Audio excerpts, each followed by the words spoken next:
तो कैसे हैं आप सभी। आई होप कि आप लोग बहुत अच्छे होंगे और अच्छे से स्टडी आप लोग कर रहे होंगे। और इस वीडियो में प्यारे बच्चों मैं आपको बताने वाला हूं, यहाँ पे देख सकते हैं अध्याय 6 जिसका नाम है नियंत्रण एवं समन्वय यानी कंट्रोल एंड कोऑर्डिनेशन। इसके बारे में मैं आपको बताने वाला हूं प्यारे बच्चों। अब आप कहेंगे सर ये तो चैप्टर 7 में था, आप चैप्टर 6 काहे लिख दिए। अरे भाई पुरानी वाली बुक में चैप्टर 7 में था, लेकिन नई वाली बुक में ये चैप्टर 6 में हो गया है। ठीक है, तो आइए एक एक चीज लेते हैं और कंसेप्ट के साथ हम क्या करते हैं, इसको क्लियर करते हैं। और प्यारे बच्चों इससे पीछे जितने भी सारे चैप्टर उन सभी को हम खत्म कर चुके हैं। केमिस्ट्री है, केमिस्ट्री के चारों अध्याय हमने समाप्त कर दिए हैं। बायोलॉजी का ये दूसरा अध्याय हो जाएगा प्यारे बच्चों। ठीक है, पहले अध्याय जो जैव प्रक्रम है उसको भी हम खत्म कर चुके हैं। लिंक जो है ना प्यारे बच्चों डिस्क्रिप्शन बॉक्स में मिल जाएंगे। अगर आप लोग इसका नोट्स लेना चाहते हैं तो भाई आप हमारे पेड व्हाट्सएप ग्रुप में जुड़ सकते हैं। नंबर है हमारा 85 81 80 29 29 प्यारे बच्चों। इसमें आप कहेंगे क्या जा करके कि पंकज सर का कोर्स लेना है, तो वहां पे रिप्लाई आपको मिल जाएंगे प्यारे बच्चों। ठीक है, ये नंबर है। तो अब इस चैप्टर को हम क्या करते हैं, एकदम शानदार तरीके से हम शुरुआत करते हैं। बहुत सारे बच्चे कहते हैं कि सर इसमें मजा नहीं आता। मजा कब नहीं आएगा, जब आपको समझ में नहीं आएगा तब। तो समझना है, समझ में आने लगेगा ना तो मजा तो आएगा ही आएगा। तो प्यारे बच्चों इस चैप्टर में सबसे पहले हमें समझना क्या है, उद्दीपन के बारे में। उद्दीपन को समझ जाएंगे तो अनुक्रिया भी हम समझ जाएंगे प्यारे बच्चों। इन दोनों में बहुत सारे बच्चे कंफ्यूज होते रहते हैं,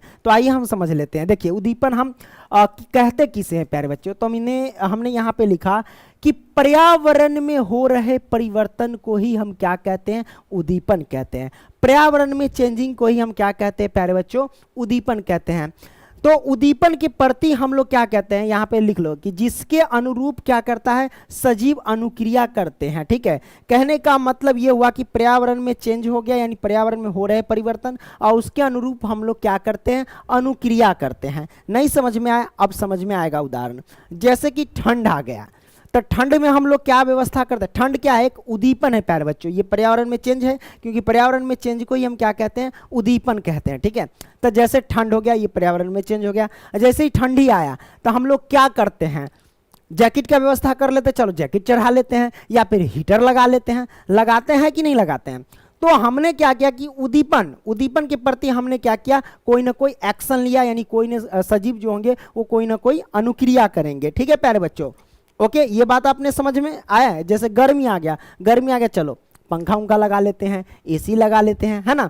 तो पर्यावरण में चेंज हुआ, पर्यावरण में चेंज यानी उद्दीपन। तो उद्दीपन के प्रति हम लोग क्या कर रहे हैं, अनुक्रिया कर रहे हैं। जैसे पर्यावरण में चेंज हुआ, जैसे गर्मी आई तो हम लोग क्या किए, कोई ना कोई एक्शन लिए, पंखा लगा लिए, एसी लगा लिए। ऐसा करते हैं ना, करते हैं, बिल्कुल करते हैं। आइए इसको समझते हैं। उदाहरण के लिए उद्दीपन के उदाहरण हम समझ लेते हैं। जैसे कि प्रकाश हो गया, ऊष्मा हो गया, ठंडा हो गया, ध्वनि हो गया, सुगंध हो गया, स्पर्श हो गया, ये सब क्या है, उद्दीपन है। ये सब पर्यावरण में चेंज का उदाहरण है प्यारे बच्चों, है ना। पर्यावरण में हो रहे परिवर्तन का ये सब उदाहरण है। ये आपने समझा, नहीं समझ में आई। आइए प्यारे बच्चों हम अब इस उद्दीपन और अनुक्रिया को हम क्या करते हैं, क्लियर करते हैं। ठीक है, जैसे इसकी मदद से हम समझेंगे प्यारे बच्चों। एक तरफ क्या है प्यारे बच्चों, यहां पे देख सकते हैं उद्दीपन, और एक तरफ क्या है प्यारे बच्चों, अनुक्रिया। प्यारे बच्चों यहां पे देखो कि जैसे कि कुत्ता है और कुत्ता को देखते ही बिल्ली क्या है, भागने लगी, यानी बिल्ली दौड़ने लगी।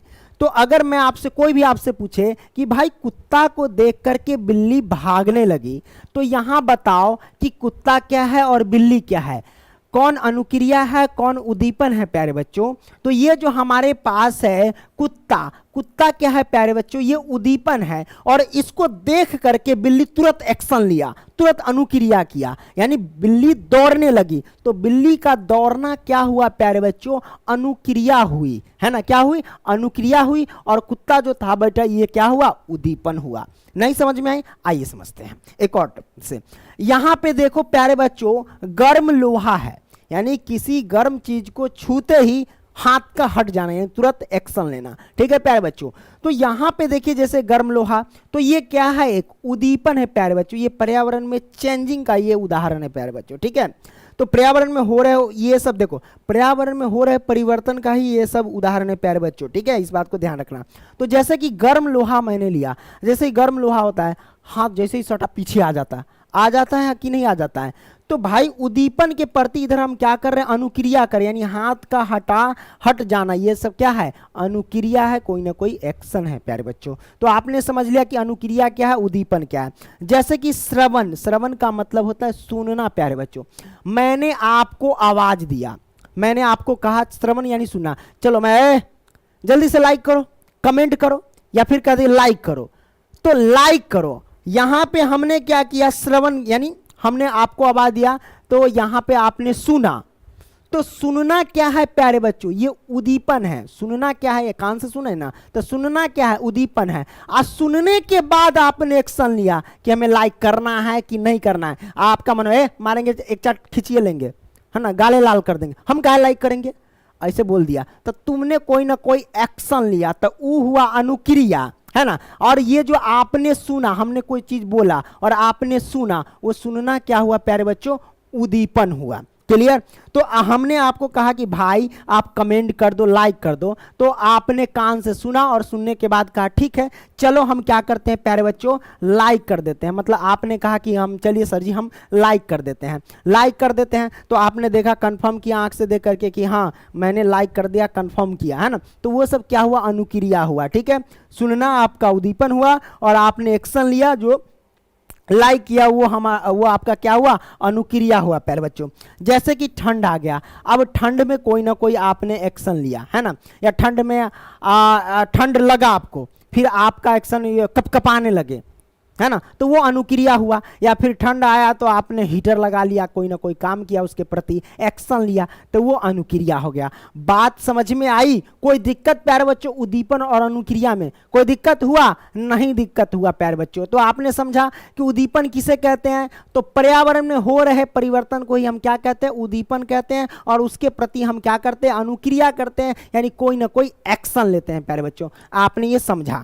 चलिए आगे बढ़े, आइए आगे बढ़ते हैं प्यारे बच्चों। अब हम समझेंगे प्यारे बच्चों जंतुओं में नियंत्रण एवं समन्वय के बारे में। जंतुओं में हम समझेंगे, पौधों में भी समझेंगे। वैसे पौधों में प्यारे बच्चों नियंत्रण नहीं होता है, सिर्फ उसमें समन्वय होता है। ठीक है, तो चलिए हम जंतुओं में समझते हैं प्यारे बच्चों कैसे होता है। तो आइए प्यारे बच्चों, यहाँ पे जैसे मैंने लिखा कि ये दो टाइप, जैसे कि तंत्रिका तंत्र हो गया और बी में अंतःस्रावी तंत्र हो गया। इन दोनों के बारे में हम समझेंगे प्यारे बच्चों। तो सबसे पहले हम समझ लेते हैं तंत्रिका तंत्र के बारे में। ठीक है, किसके बारे में प्यारे बच्चों, तंत्रिका तंत्र के बारे में। यह क्या कहता है, जिस तंत्र के द्वारा विभिन्न अंगों का नियंत्रण और अंगों और वातावरण में सामंजस्य स्थापित होता है, उसे हम तंत्रिका तंत्र कहते हैं, यानी नर्वस सिस्टम कहते हैं प्यारे बच्चों। क्या कहता है यहाँ पे देख लो कि मस्तिष्क, मेरुरज्जु और उससे निकलने वाली तंत्रिकाओं की गणना की जाती है इसमें प्यारे बच्चों, मस्तिष्क और मेरुरज्जु। प्यारे बच्चों यहाँ पे समझिए कुछ चीजें, जैसे कि यहाँ पे देख रहे हैं पीला कलर का कुछ भाग आपको नजर आए कि यहाँ पीला कलर का है, एक यहाँ से लेके यहाँ तक पीला कलर का है। ये क्या है समझो प्यारे बच्चों। तो आपको पता चलेगा जो पीला कलर के आप देख रहे हैं वो मस्तिष्क है। क्या है प्यारे बच्चों, मस्तिष्क है। और ये जो आप देख रहे हैं ये जो लाइन आ रहा है इसे हम क्या कहते हैं प्यारे बच्चों, रीढ़ की हड्डी कहते हैं। और रीढ़ के हड्डी के बीचों बीच उंगली नुमा संरचना या कह लो रस्सी नुमा संरचना, कहना बेलनाकार गोल होना चाहिए। ठीक है, उंगली गोले ना है कि नहीं। और रस्सी, जो रस्सी देखे हैं ना दुकान पे बिकता है, वो गोले होता है, बेलनेकार होता है। तो आप बेलना करो, बेलनाकार कहो या उंगली नुमा संरचना कहो, है ना, या फिर रस्सी नुमा, तो ज्यादा बेहतर है बेलनाकार। तो रीढ़ के हड्डी के बीचों बीच बेलनाकार संरचना होती है, जिसे हम क्या कहते हैं प्यारे बच्चों, क्या कहते हैं, मेरुरज्जु कहते हैं प्यारे बच्चों। क्या कहते हैं, मेरुरज्जु कहते हैं प्यारे बच्चों। आपने समझा। तो यहां पे गौर से देखेंगे प्यारे बच्चों कि मस्तिष्क और ये जो हमारे पास मेरुरज्जु है ये क्या है, ये बीचों बीच है, इसलिए हम इसे क्या कहते हैं, केंद्रीय तंत्रिका तंत्र भी कहते हैं प्यारे बच्चों। ठीक है, और ये जो पीला पीला जो आप देख रहे हैं, नीला पीला नहीं, नीला जो आप देख रहे हैं ना, ये हमारे पास परिधीय तंत्रिका तंत्र है, मतलब साइड में, इसलिए इसको परिधीय तंत्रिका तंत्र कह रहे हैं। ठीक है प्यारे बच्चों, आपने समझा। तो हम केंद्रीय तंत्रिका तंत्र में क्या क्या चीज के बारे में पढ़ेंगे प्यारे बच्चों, मस्तिष्क और मेरुरज्जु के बारे में हम डिटेल से समझेंगे प्यारे बच्चों। ठीक है, ओके, तो आपने इसको समझ लिया प्यारे बच्चों। आइए हम क्या करते हैं, अगला टॉपिक हम समझते हैं। कौन फोन कर दिया, एगो लड़का फोन कर दिया है, बात करना पड़ेगा, नहीं बाद में बात कर लेंगे, छोड़ो।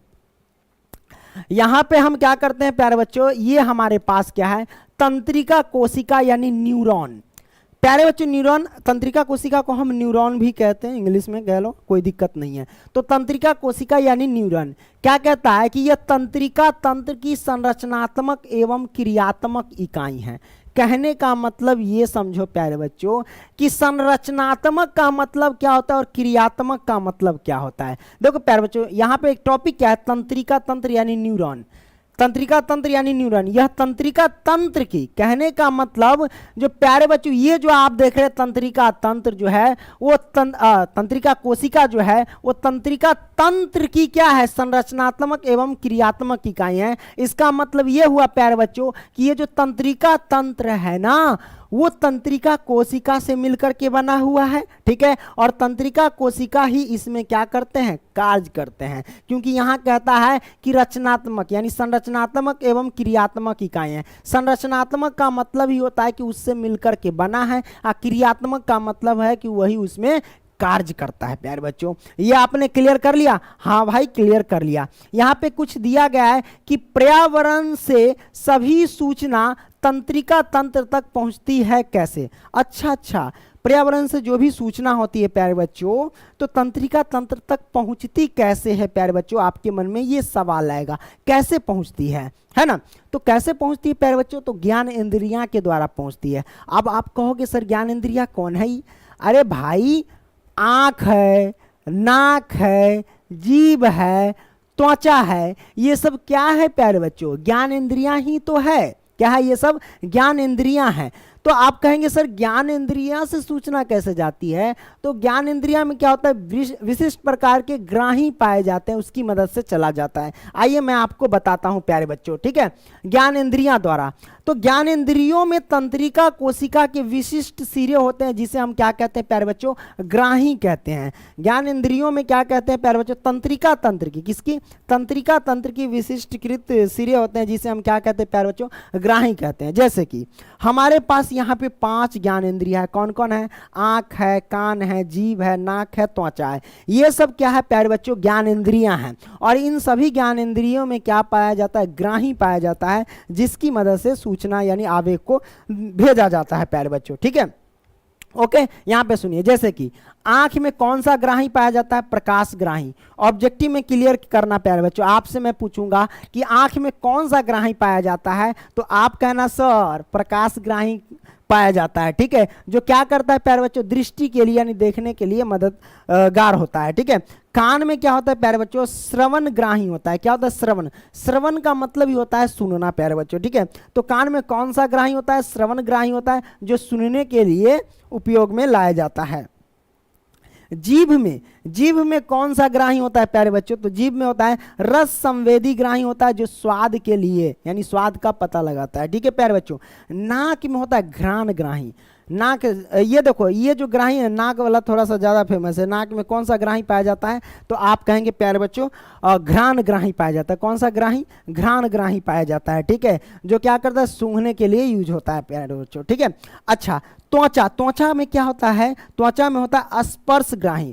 त्वचा में कौन सी ग्राही पाया जाता है, स्पर्श ग्राही पाया जाता है, जो ऊष्मा को महसूस करने के लिए होता है, ठीक है, गर्मी को महसूस करने के लिए होता है त्वचा, यही ये सब त्वचा ना है, ठीक है। तो ये आपने समझा। आगे बढ़ते हैं, ये जो हमारे पास देख रहे हैं ये चित्र जो आप देख रहे हैं ये तंत्रिका कोशिका यानी न्यूरॉन का चित्र है। इसको हम समझेंगे प्यारे बच्चों। ये हमारे पास क्या है, द्रुमिका है। द्रुमिका जो होता है ये जो आप देख रहे हैं पीला कलर का, ये कोशिका काय है। कोशिका काय से निकलने वाली धागे जैसी संरचना को ही हम क्या कहते हैं, द्रुमिका कहते हैं। और ये द्रुमिका क्या करता है, वातावरण में पूरे हमारे बॉडी में जो है ना इसका जाल बिछा होता है, इस बात को ध्यान रखना। यानी तंत्रिका कोशिका का पूरे बॉडी में क्या होता है, जाल बिछा होता है। ये सब क्या करता है, सूचना को भेजता रहता है, सूचना को विद्युत आवेग के रूप में भेजता रहता है, इस बात को ध्यान रखना, ठीक है। ये द्रुमिका क्या करता है, वातावरण से क्या करता है, सूचना को लेता है, ठीक है, और सूचना कहाँ भेज देता है, तो कोशिका काय के पास भेज देता है। किसके पास भेज देता है, कोशिका काय, यानी ये जो आप देख रहे हैं पीला कलर का, ठीक है, कोशिका काय को भेज देता है। और ये कोशिका काय क्या करता है, यहाँ से विद्युत आवेग के रूप में कोई भी सूचना हो, कोई भी सूचना हम लेते हैं तो वो सूचना विद्युत आवेग के रूप में चलता है, इस बात को ध्यान रखना। तो विद्युत आवेग के रूप में क्या करता है, कोशिका काय तंत्रिकाक्ष को दे देता है। ये जो आप देख रहे हैं बीच में ये तंत्रिकाक्ष है, ठीक है।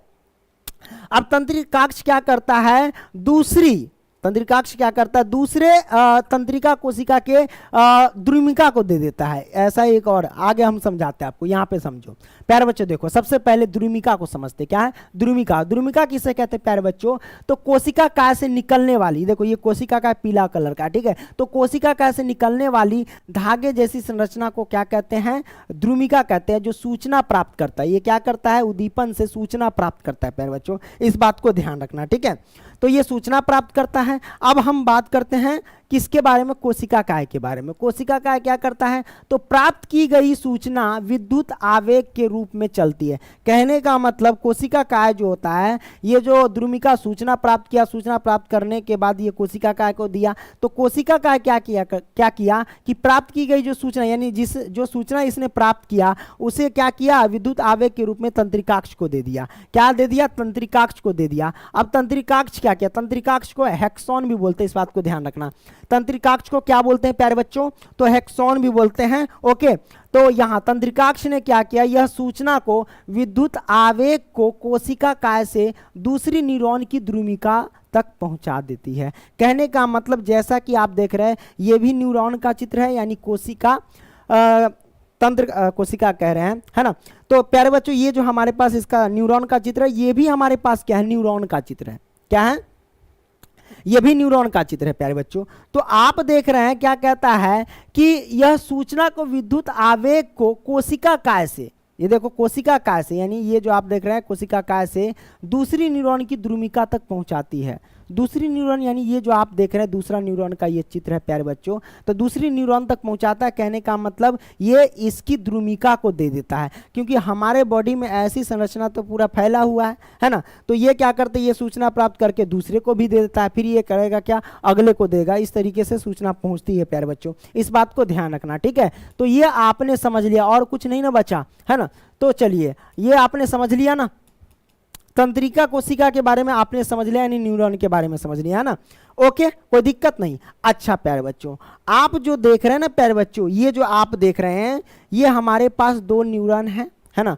इनके बीच में क्या होता है, कुछ ना कुछ खाली स्थान प्यारे बच्चे रहता है ना। और खाली स्थान को क्या कहते हैं, इस बात को ध्यान रखना प्यारे बच्चों। यहाँ देखो अंतर्ग्रंथन यानी सिनेप्स के बारे में यहाँ पे देखिए, जान लीजिए क्या है प्यारे बच्चों, अंतर्ग्रंथन यानी सिनेप्स के बारे में आप जान लीजिए। कहता क्या है कि यह तंत्रिका के अंतिम सिरे एवं अगली तंत्रिका, यह तंत्रिका के क्या कहता है, यह तंत्रिका के अंतिम सिरे एवं अगली तंत्रिका कोशिका के द्रुमिका को मध्य का रिक्त स्थान है। क्या है, मध्य का रिक्त स्थान। कहने का मतलब यहाँ पे देख सकते हैं प्यारे बच्चों, ये तंत्रिका कोशिका, ये भी तंत्रिका कोशिका, यानी न्यूरॉन और ये भी न्यूरॉन प्यारे बच्चों। तो आप देख रहे हैं इन दोनों के बीच में क्या होता है, कुछ ना कुछ गैप होता है। इसी गैप को हम क्या कहते हैं प्यारे बच्चों, सिनेप्स कहते हैं, यानी अंतर्ग्रंथन कहते हैं प्यारे बच्चों। तो आपसे क्वेश्चन पूछता है कि दो तंत्रिका कोशिका के बीच के रिक्त स्थान को क्या कहते हैं, तो आप कहेंगे सिनेप्स कहते हैं। क्या कहते हैं, सिनेप्स कहते हैं, यानी अंतर्ग्रंथन कहते हैं। अब यहाँ कहता है क्या, यहाँ विद्युत आवेग को रासायनिक संकेत में बदला जाता है, जिससे यह आवेग संचरित हो सके। ठीक है प्यारे बच्चों, तो आपने इसको क्लियर कर लिया। सिनेप्स किसे कहते हैं, यानी अंतर्ग्रंथन किसे कहते हैं, तो यह तंत्रिका के अंतिम सिरे, यह तंत्रिका के अंतिम सिरे एवं अगली तंत्रिका कोशिका के द्रुमिका, यानी ये अगली तंत्रिका कोशिका की ये सब क्या है, ये द्रुमिका है। द्रुमिका के मध्य का रिक्त स्थान है, ठीक है, जिसे हम क्या कहते हैं प्यारे बच्चों, सिनेप्स कहते हैं, यानी अंतर्ग्रंथन कहते हैं। तो आपने ये समझ लिया, तो दो तंत्रिका कोशिका के बीच के रिक्त स्थान को क्या कहते हैं प्यारे बच्चों, सिनेप्स कहते हैं, ठीक है, यानी अंतर्ग्रंथन कहते हैं। उसी चीज को प्यारे बच्चों ये बड़े साइज में बताया गया, इसी चीज को क्या किया है, बड़े साइज में बताया गया।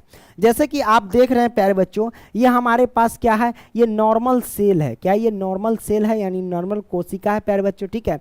और इसमें क्या है, तंत्रिका कोशिका का ये जाल हमारे पास इस पे चिपका हुआ है, ठीक है। ये सूचना प्राप्त करके हमें क्या करता है, नॉर्मल सेल को दे देता है, इस बात को ध्यान रखना, ठीक है। और इसी चीज को ये बड़ा साइज करके दर्शाया गया है। ओके, क्लियर ना, हाँ भाई क्लियर हुआ। आगे बढ़ते हैं प्यारे बच्चों, यहां पे क्या कहता है, तंत्रिका कोशिकाओं के 3 प्रकार होते हैं। तंत्रिका कोशिकाओं के 3 प्रकार, पहला है संवेदी तंत्रिका कोशिकाएं, दूसरा है प्रेरक तंत्रिका कोशिकाएं, और तीसरा संयोजी तंत्रिका कोशिकाएं हैं प्यारे बच्चों। अब संवेदी तंत्रिका कोशिकाएं क्या कहते हैं, ये आवेग को, यानी जो हमारी सूचना होता है वो विद्युत आवेग के रूप में चलती रहती है। तो ये आवेग को यानी सूचना को संवेदी ग्राही अंगों, संवेदी अंग आप जानते हैं ना, आँख कान नाक ये सब संवेदी अंग है, ठीक है। तो संवेदी अंग त्वचा हो गया ये सब, ठीक है। तो संवेदी अंग यानी संवेदी अंग से मुख्य केंद्रीय तंत्रिका तंत्र जो होता है प्यारे बच्चों, वो मस्तिष्क तथा मेरुरज्जु तक पहुंचाती है। केंद्रीय तंत्रिका तंत्र मैंने आपको बताया था, वो मैं आपको यहाँ भी बता देता हूँ कि केंद्रीय तंत्रिका तंत्र क्या होता है प्यारे बच्चों। केंद्रीय तंत्रिका तंत्र वो समझो, देखो ये जो हमारे पास बीचों बीच है ये मस्तिष्क है, और इस बीच में क्या है, रीढ़ की हड्डी के बीचों बीच जो उंगली नुमा संरचना होती है उसे हम क्या कहते हैं, मेरुरज्जु। ये सब क्या होता है, केंद्रीय तंत्रिका तंत्र होता है। केंद्रीय तंत्रिका तंत्र में हमारे पास मस्तिष्क और मेरुरज्जु आते हैं, ठीक है। अब बाकी ये जो आप देख रहे हैं साइड में वो सब परिधीय तंत्रिका तंत्र है, जो पीला कलर नीला कलर का देख रहे हैं, ठीक है। तो ये आपने समझ लिया प्यारे बच्चों। अब हम आगे आपको समझाते हैं, क्या समझाएंगे प्यारे बच्चों, यही तो समझा रहे थे। तो कहता क्या है कि ये आवेग को यानी सूचना को संवेदी ग्राही अंगों, संवेदी अंग मतलब वही ब्रैकेट में लगा दिया है, तो संवेदी ग्राही अंगों से मुख्य केंद्रीय तंत्रिका तंत्र जो होता है, केंद्रीय तंत्रिका तंत्र आपने बता दिया, केंद्रीय तंत्रिका तंत्र है ना, मस्तिष्क तथा मेरुरज्जु ये केंद्रीय तंत्रिका तंत्र है, ठीक है, तक पहुंचाई जाती है प्यारे बच्चों सूचना को। ये आपने समझ लिया, यानी संवेदी तंत्रिका कोशिका यही करता है। दूसरा क्या कहता है, प्रेरक तंत्रिका कोशिका। प्रेरक तंत्रिका कोशिका जो कहता है कि आवेग को यानी सूचना को केंद्रीय तंत्रिका तंत्र से, केंद्रीय तंत्रिका तंत्र से कहने का मतलब वो मस्तिष्क तथा मेरुरज्जु से, ठीक है। तो केंद्रीय तंत्रिका तंत्र से प्रभावकर्ताओं को मांसपेशियों एवं ग्रंथियों, प्रभावकर्ता यानी मांसपेशियां एवं ग्रंथियां हुआ, ठीक है, तक ले जाती है। मांसपेशियां एवं ग्रंथियों तक क्या करती है, ले जाती है। उसके बाद क्या करता है, संयोजी तंत्रिका कोशिकाएं क्या करते हैं, संयोजी तंत्रिका तंत्र क्या करते हैं कि मस्तिष्क में स्थित होती है।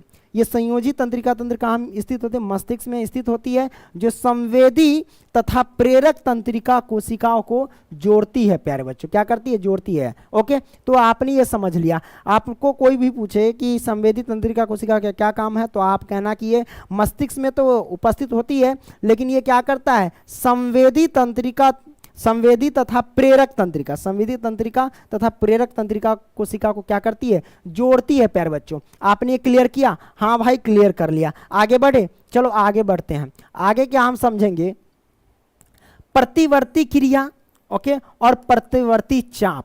प्रतिवर्ती क्रिया ही है नीचे, क्या प्रतिवर्ती चाप नहीं है, अच्छा इसी को समझ लेते, उसके बाद प्रतिवर्ती चाप को समझेंगे, ठीक है। तो प्रतिवर्ती क्रिया क्या कहता है प्यारे बच्चों, जरा ध्यान से देखिएगा।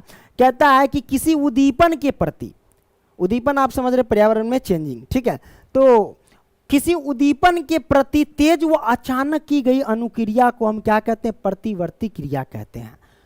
मतलब क्या हुआ कि किसी उद्दीपन के प्रति, मतलब कि वातावरण में चेंज होता है उसके प्रति अचानक क्रिया करना, जिसमें मस्तिष्क का कंट्रोल ना हो। अचानक आपका ध्यान कहीं है, लेकिन अगर वो ऐसा चीज हो जाता है तो आपका बॉडी ही काम कर लेता है, शरीर का अंग ही काम कर लेता है।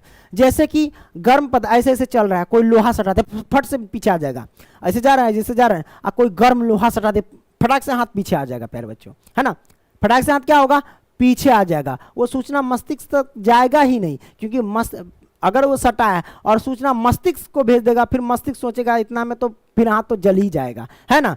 तो अचानक क्रिया की गई अनुक्रिया को ही हम क्या कहते हैं, प्रतिवर्ती क्रिया कहते हैं। तो यहाँ पे देखो लिख दिया कि किसी उद्दीपन के प्रति तेज व अचानक की गई अनुक्रिया को क्या कहते हैं, प्रतिवर्ती क्रिया कहते हैं। उदाहरण के लिए किसी गर्म वस्तु को छूने पर हाथ को पीछे हटा लेना प्यारे बच्चों, ठीक है। अच्छा, प्रतिवर्ती क्रिया, इसमें ग्रंथि स्राव या पेशीय गति होती है, और यह क्रिया मानसिक क्या है, मस्तिष्क के ऐच्छिक नियंत्रण में नहीं होती है। दोनों को समझिए प्यारे बच्चों।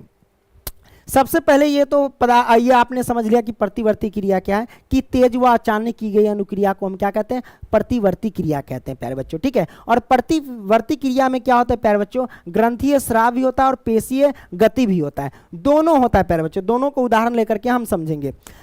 तो आपने ये समझ लिया प्रतिवर्ती क्रिया, इसके उदाहरण हम लेते हैं प्यारे बच्चों। आइए, या फिर यहाँ पे जैसे आंख से आंसू आ जाना, है ना, ये भी क्या है, प्रतिवर्ती क्रिया है, ठीक है। जैसे आंख में धूल गया तो क्या है, ऑटोमेटिक आंसू आ जाएगा, आपके अंदर कंट्रोल नहीं है, मस्तिष्क के कंट्रोल में नहीं है, ठीक है, इस बात को ध्यान रखना।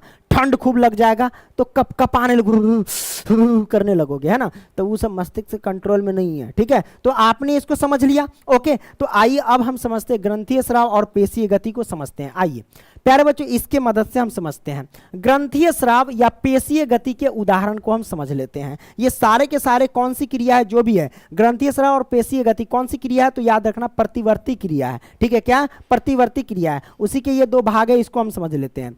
जैसे कि गर्म बर्तन हो गया या गर्म पदार्थ कुछ भी हो गया, ठीक है, तो गर्म बर्तन ये वातावरण में हो गया चेंज, है ना, यानी ये हो गया प्यारे बच्चों क्या, उद्दीपन हो गया। क्या हो गया, ये सारे के सारे उद्दीपन हो गया, है ना। तो गर्म पदार्थ को जब हम हाथ टच करते हैं या हाथ गलती से टच हो जाता है तो अचानक पीछे हो जाता है, तो ये तेज यानी अचानक की गई अनुक्रिया हुई, है ना, तो अचानक पीछे आ जाता है प्यारे बच्चों। ठीक है, क्या होता है, पीछे आ जाता है। तो ये कौन सी क्रिया हुई, तो प्रतिवर्ती क्रिया हुआ है, किसी पदार्थ को छूते ही हाथ का पीछे हट जाना। ठीक है, प्रतिवर्ती क्रिया हुआ। लेकिन इसमें ये कौन सी गति है, तो पेशीय गति है। कौन सी गति है, पेशीय गति। इस बात को ध्यान रखना क्योंकि उसमें आपका हाथ पीछे आया, ये पेशीय गति है। अब जैसे वातावरण में धूल कण है, क्या है, धूल कण है, यानी एक ये उद्दीपन है। तो अगर धूल आपके आंखों में आ जाता है, धूल आपके आंखों में आ जाता है तो ऑटोमेटिक क्या होता है प्यारे बच्चों, आपका ये आंसू गिरने लगता है। क्या होता है, आंसू गिरने लगता है, और इसको हम क्या कहते हैं, ग्रंथीय स्राव कहते हैं। इसमें हम क्या कहते हैं, इसको हम ग्रंथीय स्राव कहते हैं। वो तो पेशीय गति था, हाथ को पीछे आ जाना, लेकिन ये क्या है, ग्रंथीय स्राव है प्यारे बच्चों, इस बात को ध्यान रखना। अच्छा, जैसे ही ठंड आया, ठंड आया, क्या हुआ, ठंड आया। अब ठंड आने पर आपने क्या किया, कांपना शुरू कर दिया, हू करना शुरू कर दिए। ठीक है, तो ठंड आया और ठंड ज़्यादा लग गया तो आप कांपना शुरू कर दिए। तो ये क्या है, पेशीय गति है। इसमें क्या है, आपकी बॉडी हिल रहे हैं, इसमें क्या है, आपके बॉडी हिल रहे हैं, है ना, क्या है, इसमें भी बॉडी हिल रहा था, इसमें भी आपका बॉडी हिल रहा था, है ना। तो ये सब पेशीय गति हो गए। अब जैसे देख लो, गर्मी आया, है ना, गर्मी आया, आई मोहतरमा जिम कर रही है ना। गर्मी के मौसम में इनका तोंड उंड थोड़ा सा बाहर आ गया था, शादी वादी इनको करना था। ठीक है, तो अगुआ अगुआ जो होता है ना, वो सब रिजेक्ट करके चले जाते थे, जिम उम करके तोंड को हटाया। देखते कितना अच्छा बॉडी वॉडी बना रहे, अब लड़का तो पसंद करिए लेगा, है ना। तो गर्मी आया और गर्मी में अचानक पसीना आना प्यारे बच्चों, क्या गर्मी ज़्यादा होगा तो पसीना आएगा। तो पसीना जो आता है ये सब क्या है, ग्रंथीय स्राव है। क्या है, ये ग्रंथीय स्राव है। और ये सारे के सारे कौन सी क्रिया है, तो प्रतिवर्ती क्रिया है। ठीक है, और प्रतिवर्ती क्रिया में भी आपको समझाना है कि कौन पेशीय गति है और कौन ग्रंथीय स्राव है। ये दोनों को आपने समझ लिया। पेशीय गति में आपका बॉडी हिलेगा, इस बात को ध्यान रखना। ठीक है, जैसे कि यहाँ पे भी देखो, हाथ का पीछे जाना, बॉडी हिल रहा है। ठीक है, जैसे ही ठंडा लगेगा तो कांपना, बॉडी हिलेगा, तो ये पेशीय गति है। लेकिन इस समय ग्रंथीय स्राव, इसमें बॉडी नहीं हिल रहा है। ठीक है प्यारे बच्चों, इसमें आंसू आ जाना, फिर पसीना आना ऑटोमेटिक, है ना। तो ये सब क्या हुआ, ग्रंथीय स्राव हुआ। कोई दिक्कत नहीं ना, दिक्कत समझ में आ रही है ना, तो लाइक करते चलना। तुम लोग तो लाइक नहीं करता है ना। कोई दिक्कत नहीं, ना करेगा तैयो चलेगा, पढ़ने से मतलब पढ़ के जाओ, कोई दिक्कत नहीं, खाली समझ लो। प्रतिवर्ती चाप को समझते हैं, जैसे हम प्रतिवर्ती क्रिया समझे ना, उसी प्रकार बस प्रतिवर्ती चाप वैसा ही है प्यारे बच्चों। यहाँ कहता क्या है कि प्रतिवर्ती क्रिया के दौरान, प्रतिवर्ती चाप में देखिएगा कि जैसे कि मैंने पीछे प्रतिवर्ती क्रिया समझा है ना, तो प्रतिवर्ती क्रिया के दौरान विद्युत आवेग जिस पथ पर चलता है उसे ही हम क्या कहते हैं, प्रतिवर्ती चाप कहते हैं। प्रतिवर्ती क्रिया में जैसे सूचना उचना होता है, विद्युत आवेग के रूप में चलता रहता है ना। तो प्रतिवर्ती क्रिया के दौरान विद्युत आवेग जो होता है जिस पथ पर चलता है उसे हम क्या कहते हैं, प्रतिवर्ती चाप कहते हैं। जैसे एक उदाहरण लिए थे ना, गर्म पदार्थ को छूते ही हाथ का हट जाना, वही उदाहरण इसमें आपको देखने को मिलेगा। जैसे कोई ये गर्म बर्तन है प्यारे बच्चों, है ना, तो इसमें समझेंगे क्या, जैसे कि कोई गर्म बर्तन में ना हाथ सटाते हैं, अचानक पीछे हट जाता है, ये मस्तिष्क के कंट्रोल में नहीं होता है। तो यहाँ पे हम देखेंगे कि किस तरीके से हाथ ही के, मतलब जैसे एक तरफ से सूचना गया और तुरंत भेज दिया कि हाँ भाई हाथ को हटाओ नहीं तो ये जल जाएगा, हाथे में काम कर लेता है, मस्तिष्क तक नहीं जाता है। इसमें हम समझेंगे। देखिए प्यारे बच्चों, जैसे कि ग्राही, उष्मा दर्द, है ना, त्वचा में ग्राही होता है। ठीक है, अच्छा कोई दिक्कत नहीं। ठीक है, तो ये हमने हाथ गर्म पदार्थ को सटाया, जैसे ही सटा तो ये क्या हुआ, सूचना यानी उद्दीपन से सूचना प्राप्त किया, ये त्वचा। ठीक है, अब त्वचा लिया सूचना, ओके। अब ये देखो सूचना जैसे ही प्राप्त किया तो इस तरीके से गया, इस तरीके से जा रहा है, तो जाकर के कहाँ मिला, संवेदी तंत्रिका कोशिका से मिला। और यही सूचना ऐसे आगे चलते चलते कहाँ गया प्यारे बच्चों, यहाँ तक आ गया।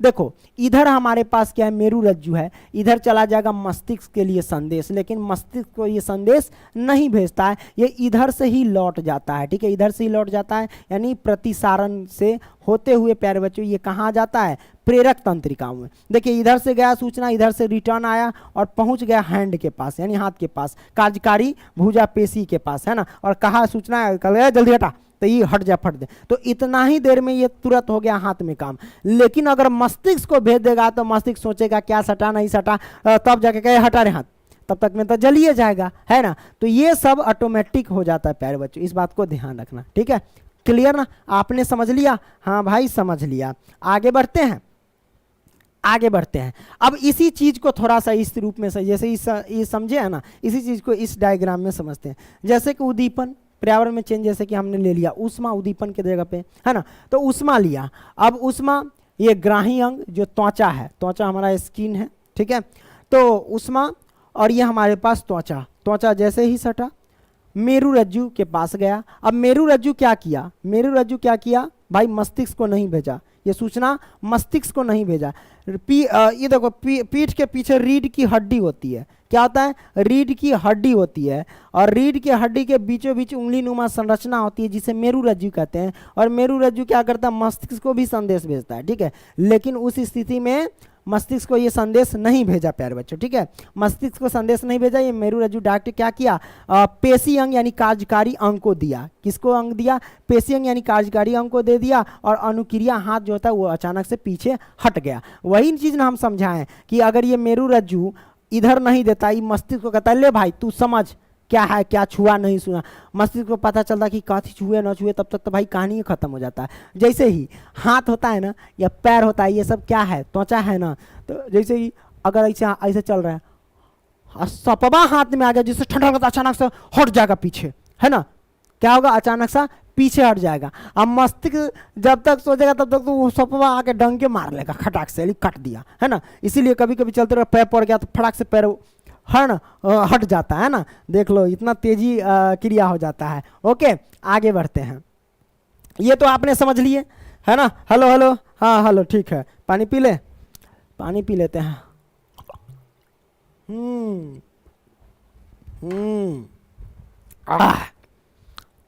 अब पढ़ते हैं प्यारे बच्चों मानव तंत्रिका तंत्र, किसके बारे में, मानव तंत्रिका तंत्र के बारे में। देखिए मानव तंत्रिका तंत्र में देखिए केंद्रीय तंत्रिका तंत्र आते हैं और परिधीय तंत्रिका तंत्र आते हैं। केंद्रीय तंत्रिका तंत्र हमने समझा और परिधीय तंत्रिका तंत्र हम आपको समझा देते हैं। जैसे ये पीला कलर का भाग देख रहे हैं, इसमें एक मस्तिष्क है और इस साइड क्या है, मेरु रज्जु, जो रीढ़ की हड्डी जो आप कह रहे हैं ना, उसके बीचों बीच अंगुली नुमा संरचना होती है, उसी में मेरु रज्जु सुरक्षित होते हैं, ठीक है। तो ये दोनों क्या है प्यारे बच्चों, केंद्रीय तंत्रिका तंत्र, क्योंकि ये दोनों के दोनों केंद्र में होता है इसलिए केंद्रीय तंत्रिका तंत्र कहते हैं। परिधीय तंत्रिका तंत्र जो होता है, आप देख रहे हैं साइड में ये नीला कलर के देख रहे हैं, वो सब क्या है, परिधीय तंत्रिका तंत्र, ठीक है। तो अब मेन टॉपिक पढ़ते हैं केंद्रीय तंत्रिका तंत्र के बारे में, यानी मस्तिष्क और मेरु रज्जु के बारे में। केंद्रीय तंत्रिका तंत्र के दो पार्ट हैं, देख सकते हो, मस्तिष्क और ये हमारे पास मेरु रज्जु है। मस्तिष्क और मेरु रज्जु आपने क्लियर किया, मस्तिष्क और ये हमारे पास मेरु रज्जु, जो मेरु रज्जु इस रीढ़ की हड्डी के अंदर होता है, ठीक है। तो ये दोनों के बारे में हम समझेंगे डिटेल से प्यारे बच्चों, ठीक है। मस्तिष्क के भी पार्ट है ना, उसके पार्ट के भी पार्ट है, मतलब दादा से बाबा, बाबा कथी दुन, है ना, सब है, ठीक है, उन सबको समझेंगे। तो पहले हम समझते हैं प्यारे बच्चों किसके बारे में, तो मानव मस्तिष्क के बारे में। आइए तो मस्तिष्क के बारे में समझते हैं। तो ये मानव मस्तिष्क आप देख रहे हैं, लिखा गया है कि मस्तिष्क सभी क्रियाओं के समन्वय का केंद्र है, यानी सभी क्रिया वो कर सकता है, ठीक है, मस्तिष्क, ठीक है। इसके तीन मुख्य भाग है, इसके कितने मुख्य भाग है, तीन मुख्य भाग है। यहाँ पे देख सकते हैं, अग्र मस्तिष्क आगे वाले मस्तिष्क, मध्य मस्तिष्क बीच वाला मस्तिष्क, और पश्च मस्तिष्क पीछे वाला मस्तिष्क, ठीक है। आपने समझा प्यारे बच्चों। मस्तिष्क के कितने भाग, तो आप कहेंगे सर अग्र मस्तिष्क, मध्य मस्तिष्क और पश्च मस्तिष्क, ये मस्तिष्क के भाग है प्यारे बच्चों। जैसा कि देख सकते हैं ये आगे वाला पार्ट जो आप देख रहे हैं ये अग्र मस्तिष्क से, यहाँ से ऐसे करके दे दिया है, ये आगे वाला पार्ट जो है अग्र मस्तिष्क से प्यारे बच्चों, ठीक है। उसके बाद क्या, मध्य मस्तिष्क। मध्य मस्तिष्क कहाँ है प्यारे बच्चों, तो यहाँ देखो ये मध्य मस्तिष्क यहाँ दिया गया, ये बीच वाला, ये जो आप देख रहे हैं इस तरीके से, ये क्या है, मध्य मस्तिष्क है प्यारे बच्चों, इस बात को ध्यान रखना, ये क्या है, मध्य मस्तिष्क है, ये आपने समझा। उसके बाद हम समझते हैं प्यारे बच्चों किसके बारे में, किसके बारे में, तो पश्च मस्तिष्क। ये हमारे पास पश्च मस्तिष्क है, जिसमें यहाँ पे देख सकते हैं ये पश्च मस्तिष्क है। बोलिए लटपटा जाता था, क्या करें, पश्च मस्तिष्क के भाग है पॉन्स, मेडुला, अनुमस्तिष्क, ये सब पश्च मस्तिष्क के भाग है। इन सब के बारे में आइए अब जानकारी लेते हैं। अच्छा इसको समझ लेते हैं। मस्तिष्क जो हमारे पास देख रहे हैं, मानव मस्तिष्क की सुरक्षा तो देखबे करेंगे, यहाँ भी देख लो, मस्तिष्क एवं हड्डियों के बॉक्स में क्या होता है, अवस्थित होता है, यानी बॉक्स के अंदर जो होता है तरल पूरित गुब्बारे में मस्तिष्क जो होता है, जो प्रघात अवशोष को का कार्य करता है। कथी है, हट, समझते हैं प्यारे बच्चों कुछ मस्तिष्क जो सुरक्षित हड्डियों के बॉक्स में, जो आप देख रहे हैं ना प्यारे बच्चों, ऊपर से ये जो हड्डी जो है ना ऊपर से आप देख रहे हैं। अच्छा हम आपको समझाते हैं, कैसे समझाएंगे। जैसे कि बीच में जो आप देख रहे हैं लाइनिंग, ये देख रहे हैं ना, ये हमारे पास हड्डी का बॉक्स है, खोपड़ी है, इसी में मस्तिष्क, इसके अंदर क्या होता है, सुरक्षित होता है, और इसमें क्या होता है, लिक्विड भरा होता है। क्या होता है, लिक्विड भरा होता है, ठीक है। अगर कोई हमारा सर पे मारता है तो इसका जो हड्डी का बॉक्स है ना वो पहले रोकता है, ताकि अंदर जो है ना मस्तिष्क सुरक्षित रहे। जैसे कि मिट्टी का बर्तन हो जाता है या कोई भी चीज़ फूटने वाला सामान लाते हैं तो जिस बॉक्स में बंद करता है, या तो फिर कुछ डाल देता है, कार्टून वगैरह, पेपर वगैरह डाल देता है ना, ताकि अंदर सुरक्षित रहे। उसी तरीके से ये मस्तिष्क सुरक्षित करने के लिए ऊपर हड्डी का बॉक्स रहता है, ठीक है। आगे बढ़ते इसको हम समझेंगे, आगे लिए हैं, ठीक है। इस समझते हैं, जैसे कि मस्तिष्क के 3 भाग, अग्र मस्तिष्क, मध्य मस्तिष्क और पश्च मस्तिष्क। लेकिन इसके भी भाग हैं, जैसे कि ये बाप, आई सब बेटा, अब बेटा से सब निकला पोता, समझ रहे हैं ना, फादर है, ओके। आइए देखते हैं, पोता पोती सबको देख लेते हैं। बेटा जा, उ दादा जी, ये बेटा जी, ये पोता जी, कोई दिक्कत नहीं। अब प्यारे बच्चों हम समझते हैं, क्या समझेंगे, कुछ नहीं, तो अग्र मस्तिष्क के 3 भाग कौन कौन, थैलमस, हाइपोथैलेमस और सेरिब्रम, यानी जिसे हम प्रम मस्तिष्क भी कहते हैं। कहने का मतलब यहाँ पे समझ लो, देखो ये जो हमारे पास अग्र मस्तिष्क है, इसके भाग हमने बताया यहाँ पे कौन कौन भाग है, देख लो, थैलमस, हाइपोथैलेमस और सेरिब्रम, ठीक है। सेरेब्रम जिसे हम प्रम मस्तिष्क भी कहते हैं, दूसरा नाम भी याद रखना जरूरी है, नहीं तो ऑब्जेक्टिव में आप लोग कंफ्यूज हो जाओगे। और मध्य मस्तिष्क के भाग क्या है प्यारे बच्चों, तो यहाँ पे देखो ये 4 पिंडों में बटा होता है। क्या, ये 4 पिंडों में बटा होता है। 2 होता है सुनने के लिए और 2 होता है देखने के लिए, ठीक है। इधर है पश्च मस्तिष्क। पश्च मस्तिष्क के भाग है पॉन्स, मेडुला और अनुमस्तिष्क। इन सब के बारे में हम डिटेल से समझेंगे प्यारे बच्चों, ठीक है। आइए समझते हैं, क्या समझेंगे, देखिए सबसे पहले तो हम अग्र मस्तिष्क के बारे में समझ लेते हैं। तो अग्र मस्तिष्क के भाग है थैलेमस। अग्र मस्तिष्क जो होता है, थैलेमस, हाइपोथैलेमस, सेरिब्रम, जिसे प्रम मस्तिष्क कहते हैं। इससे क्या होता है, ये मिलकर अग्र मस्तिष्क जो है ना वो बना होता है। इस बात को ध्यान रखना, क्या होता है, बना होता है।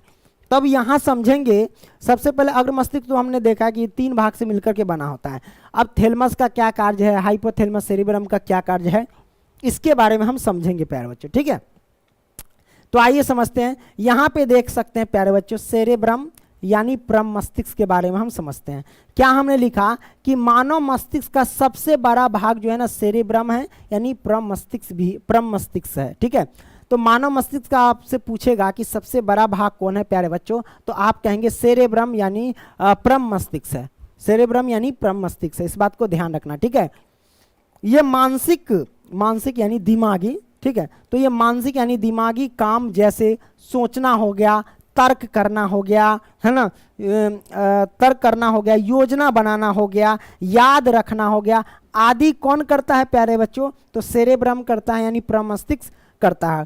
याद, कोई भी चीज को याद रखने कौन रखता है, कौन से मस्तिष्क, तो आप कहेंगे प्यारे बच्चों सेरेब्रम।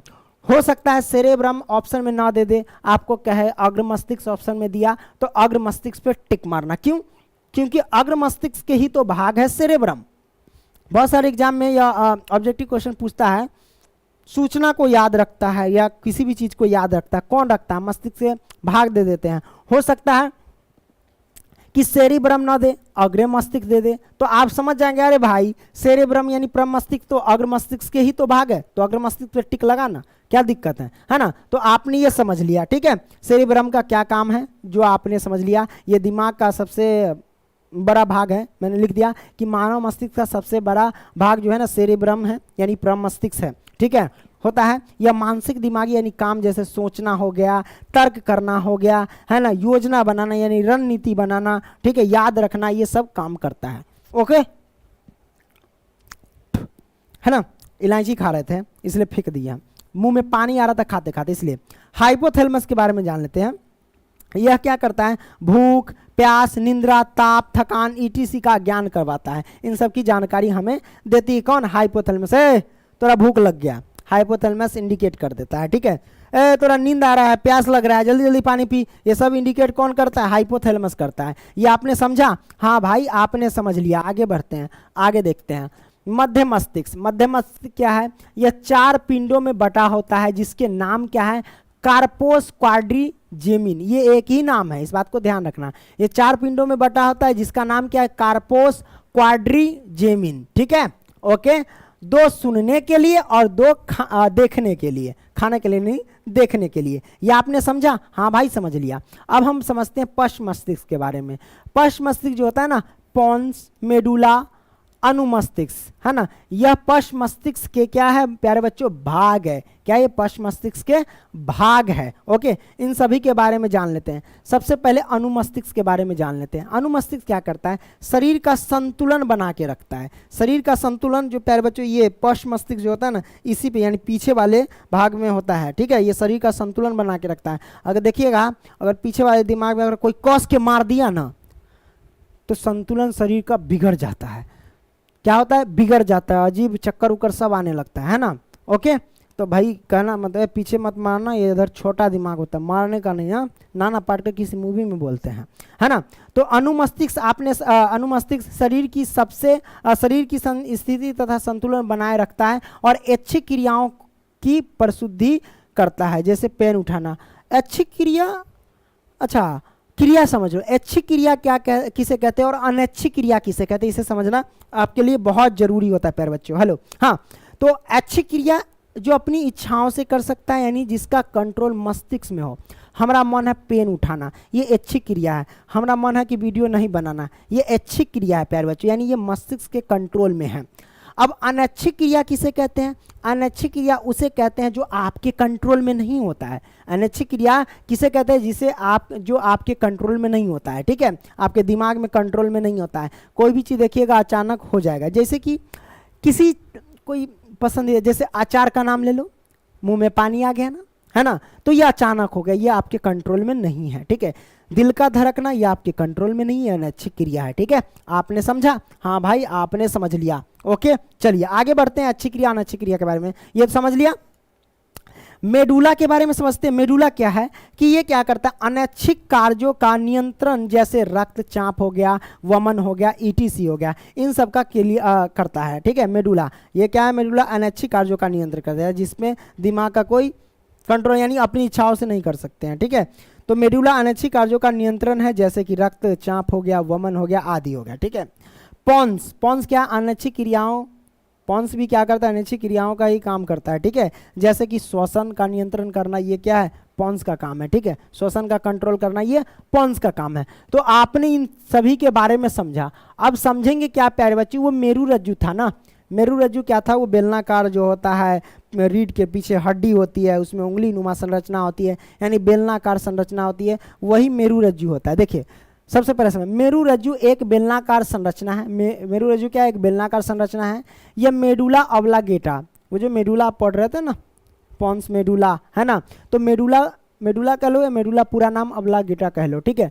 तो यह मेडुला ऑब्लांगेटा से प्रारंभ होकर क्या कहता है, कशेरू की दंड से क्या करता है, घिरा हुआ होता है, जिसे आप रीढ़ की हड्डी कह रहे हैं, कशेरू की दंड कह सकते हैं, है ना।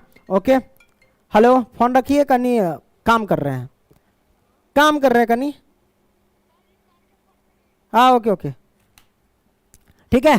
तो ये आपने समझ लिया, बताना पड़ता है ना, तो फिर दिक्कत हो जाएगा, पता नहीं सब क्या है, जब देखो तब इसको भी सूचना पहुंच जाता है, कोई ना कोई सिग्नल इसको मिल जाता है ना, जब पता चलता है कि वीडियो में तब ये फ़ोन कर देते हैं।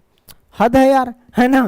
तो ये आपने देख लिया घिरा हुआ, नीचे की ओर विस्तारित होते हैं, क्या होता है, विस्तारित होते हैं, और यह भी मस्तिष्क का आवरण द्वारा घिरा रहता है। ओके, मेरुरज्जु से 31 जोड़ी तंत्रिकाएं निकलती है, यह लगभग 45 सेंटीमीटर लंबी होती है, इस बात को ध्यान रखना, ठीक है। अब बात करते हैं, यह निम्नलिखित 3 कार्य करता है, यह निम्नलिखित क्या है, 3 कार्य करता है। पहला कार्य क्या करता है, यह गर्दन के नीचे के क्षेत्र में प्रतिवर्तित क्रिया का नियंत्रण करता है ना। कहने का गर्दन के नीचे के जो भी क्षेत्र होते हैं उन सभी का ये कंट्रोल करता है। ओके, अब बात करते हैं, यह संवेदी आवेग को, यानी जो हमारे पास सूचना होता है उसको, यह संवेदी आवेग को त्वचा तथा मांसपेशियों से मस्तिष्क तक क्या करता है, ये ले जाता है, ठीक है। और इसके बाद तीसरा क्या कार्य है, यह प्रेरक आवेग को मस्तिष्क से धड़ तथा पदों की मांसपेशियों तक पहुंचाती है, ठीक है।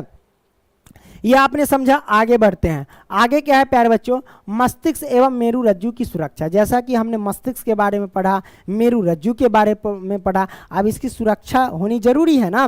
तो भाई सिंपल सी बात, हमने पढ़ लिया, आपको पता चल गया। मस्तिष्क की सुरक्षा कौन करता है भाई, रीढ़ की हड्डी करता है ना। कशेरुका दंड कहते हैं, जिसे हमने पढ़ा था ना अभी पीछे, ये क्या है, ये जो आप देख रहे हैं, ये इधर लिखा होगा ना, कशेरुकी दंड जिसे आप कह सकते हैं, ठीक है। ये क्या करता है, उसको सुरक्षित करता है, या रीढ़ की हड्डी कह सकते हैं, इसमें कोई दिक्कत नहीं है प्यारे बच्चों। तो हमने यहाँ पे लिख दिया मस्तिष्क की सुरक्षा। मस्तिष्क एक हड्डियों के बॉक्स में अवस्थित होता है। बॉक्स के अंदर क्या होता है, तरल पूरित क्या होता है, गुब्बारे में मस्तिष्क होता है, ठीक है। तरल पूरित गुब्बारे यानी जो मतलब जो होता है मस्तिष्क जिस खोपड़ी में सुरक्षित रहता है, उसमें बीच में लिक्विड होता है, ठीक है, जो प्रघात अवशोषक को कार्य करता है, यानी जो भी मतलब मार दिया पीट दिया उसको रोकने का काम करता है, ठीक है। मेरुरज्जु की सुरक्षा, मेरुरज्जु की सुरक्षा कशेरुक दंड या फिर रीढ़ की हड्डी करती है, ठीक है, दोनों एक ही बात है। आपने ये समझ लिया। तो मेरुरज्जु की सुरक्षा और मस्तिष्क की सुरक्षा कौन करती है, ये आपने समझ लिया, कोई दिक्कत नहीं दिक्कत। अब आगे हम बढ़े, हाँ भाई आगे बढ़ते हैं। आगे क्या है, अनुवर्तन को समझो, अनुवर्तन को समझो प्यारे बच्चों। अभी हम समझते हैं अनुवर्तन, पौधे का जिस दिशा में गति करना या किसी भाग में गति करना ही अनुवर्तन कहलाता है। जैसे कि देखो यहाँ पे पौधे के भागों का उद्दीपन, या पर्यावरण में है ना, पर्यावरण में हो रहे परिवर्तन को ही उद्दीपन कहता है, ठीक है। तो पौधे के भागों का उद्दीपन के दिशा में गति करना ही अनुवर्तन कहलाता है। क्या कहलाता है, अनुवर्तन कहलाता है। जैसे पौधे के भाग जो है प्रकाश की दिशा में गति करना तो प्रकाशानुवर्तन, नीचे पौधे के जो नीचे वाला भाग होता है वो अगर नीचे की दिशा में गति कर रहा है तो वो गुरुत्वानुवर्तन, है ना, ऐसा होता है। सबको बारे में समझते हैं। प्रकाशानुवर्तन किसे कहते हैं, प्रकाश की तरफ गति करना प्रकाशानुवर्तन कहते हैं। और गुरुत्वानुवर्तन किसे कहते हैं, पृथ्वी की तरफ या दूर गति करना, इसे हम क्या कहते हैं, गुरुत्वानुवर्तन कहते हैं, ठीक है प्यारे बच्चों। प्रकाशानुवर्तन और गुरुत्वानुवर्तन दोनों के बारे में हम डिटेल से समझेंगे इसी में आगे। देखिए सबसे पहले उसमें हम समझेंगे कि प्रकाशानुवर्तन और गुरुत्वानुवर्तन किसके कारण होता है ना। देखिए सूरजमुखी देखे होंगे, सूरजमुखी वो क्या है, उसमें प्रकाशानुवर्तन ज़्यादातर होता है, क्योंकि देखिए सूर्य जिधर घूमता है उधर वो घूम जाता है सूरजमुखी, ठीक है, देखे होंगे पौधा। ओके, रसायनुवर्तन क्या होता है, पराग नली की अंडाशय की तरफ गति करना ही रसायनुवर्तन कहलाता है। और जलानुवर्तन किसे कहते हैं, तो पानी की तरफ जड़ों की गति करना जलानुवर्तन कहते हैं। अब हम समझेंगे प्यारे बच्चों पादप हार्मोन के बारे में, ठीक है, उसके बारे में हम समझते हैं। जैसे कि यहाँ पे हमने लिखा पादप हार्मोन। पादप हार्मोन क्या है, तो पेड़ पौधे में पाए जाने वाले हार्मोन को ही हम क्या कहते हैं, पादप हार्मोन कहते हैं। देखो ऐसे तो आप समझ गए कि पेड़ पौधे में पाए जाने वाले हार्मोन को ही पादप हार्मोन कहते हैं, लेकिन हार्मोन क्या करता है, या तो उसको वृद्धि को रोकेगा या फिर वृद्धि को बढ़ाएगा, ये सब हार्मोन का काम होता है, ठीक है। जैसे कि अब ए में लिखा, जैसे पादप हार्मोन 2 तरह के होते हैं, एक वृद्धि प्रवर्धक और बी में है वृद्धि रोधी। इन दोनों के बारे में जानेंगे। वृद्धि प्रवर्धक किसे कहते हैं, तो जो पौधों की वृद्धि कराता है, जो पौधों की क्या करता है, वृद्धि कराता है, उसे हम क्या कहते हैं, वृद्धि प्रवर्धक कहते हैं। और वृद्धि रोधी किसे कहते हैं, जो पौधों की वृद्धि को रोकता है, उसे वृद्धि रोधी कहते हैं। तो दोनों के बारे में जानेंगे कि वृद्धि प्रवर्धक हार्मोन कौन कौन है और वृद्धि रोधी हार्मोन कौन कौन है, इन सब के बारे में जानेंगे। आइए हम जान लेते हैं, चलिए बहुत अच्छा। तो आइए सबसे पहले हम जानते हैं वृद्धि प्रवर्धक हार्मोन के बारे में कौन कौन है। जैसे कि देख सकते हैं जिब्रेलिन है, ऑक्सिन है ना, ऑक्सिन के बाद क्या है, साइटोकाइनिन है, फ्लोरीजेंस है और ट्राउमेटिन है। ठीक है, इन सब के बारे में जानेंगे। ये सारे के सारे क्या है प्यारे बच्चों, तो वृद्धि प्रवर्धक है। ठीक है, आइए इसके बारे में जान लेते हैं। जैसे जिबरेलिन है, जिबरेलिन का क्या काम है, देखिए जिबरेलिन का काम है प्यारे बच्चों, यह मुख्य हार्मोन है। जिबरेल देखो, अगर आपसे कोई पूछे कि मुख्य हार्मोन के नाम बताए, पौधों के मुख्य हार्मोन, पादप का मतलब ही होता है पौधा, पादप का मतलब क्या होता है, पौधा होता है, इस बात को ध्यान रखना। ठीक है, तो पादप के मुख्य हार्मोन के नाम क्या है, तो जिबरेलिन है, जिबरेलिन है। ये क्या करता है, अंकुरन एवं वृद्धि नियंत्रण करता है। कहने का मतलब ये जिबरेलिन डिसाइड करता है कि पौधा कितना बढ़ेगा या कितना छोटा रहेगा। ये नियंत्रण यानी कंट्रोल का काम करता है, कितना बढ़ेगा कितना रहेगा, वो यही काम करता है। कौन, तो जिबरेलिन करता है। उसके बाद आता है ऑक्सिन। ऑक्सिन क्या कहता है, ऑक्सिन जो है ना प्रकाश की ओर गति करता है, यानी ऑक्सिन जो होता है ना पौधे के प्रकाश की ओर लेकर के जाता है। जैसे कि सूरजमुखी हो गया, तो ये क्या करता है, जिधर प्रकाश जाएगा उधर ही जाएगा। याद रखना कि ऑक्सीन, ये जो आप देख रहे हैं ना, जिस पौधे में ऑक्सीन की मात्रा ज़्यादा होगी, जिस पौधे में ऑक्सीन की मात्रा ज़्यादा होगी, वो सारा के सारा प्रकाशानुवर्तन में जाएंगे। ठीक है, और याद रखना कि प्रकाशानुवर्तन किसकी वजह से होता है, तो आप कहेंगे ऑक्सीन की वजह से होता है। किसकी वजह से, ऑक्सीन की वजह से। प्रकाशानुवर्तन किस हार्मोन की वजह से होता है, तो ऑक्सीन की वजह से होता है। इस बात को ध्यान रखना, ऑब्जेक्टिव क्वेश्चन पूछ सकता है। ठीक है, और गुरुत्वानुवर्तन भी ऑक्सीन की वजह से होता है। ठीक है, ये आपने समझ लिया। ओके, कोई दिक्कत नहीं ना, दिक्कत। हाँ, तो ऑक्सीन, जिस पौधे में ऑक्सीन की मात्रा ज़्यादा होगी उसमें क्या होगा, वो पौधा प्रकाश की ओर ज़्यादा गति करेंगे। जैसे कि सूरजमुखी का पौधा हो गया, तो उसमें ऑक्सीन की मात्रा ज़्यादा होती है, इसलिए वो पौधे जो होते हैं ना, सूर्य जैसे जहाँ जहाँ जनी सूर्य जाएगा उन्हें वो घूम जाएगा, इसलिए ध्यान रखना। ठीक है, अब यहाँ पे हम बात करते हैं साइटोकाइनिन। साइटोकाइनिन क्या करता है, कोशिका विभाजन करता है। बस पौधे के विभाजन करता रहता है, एक डाल से दो डाल, दो डाल से तीन डाल, ये कोशिका को क्या करता है, विभाजन करता है। ठीक है, बांटता रहता है सेल को। फ्लोरीजेंस क्या करता है, ये भी एक हार्मोन है। ये क्या करता है, फूल खिलाने में मदद करता है। जिसमें ज़्यादा फूल की मात्रा देखिए घना घना रहेगा, उसमें क्या होगा, फ्लोरीजेंस का मात्रा ज़्यादा होता है उसमें। ठीक है, ओके।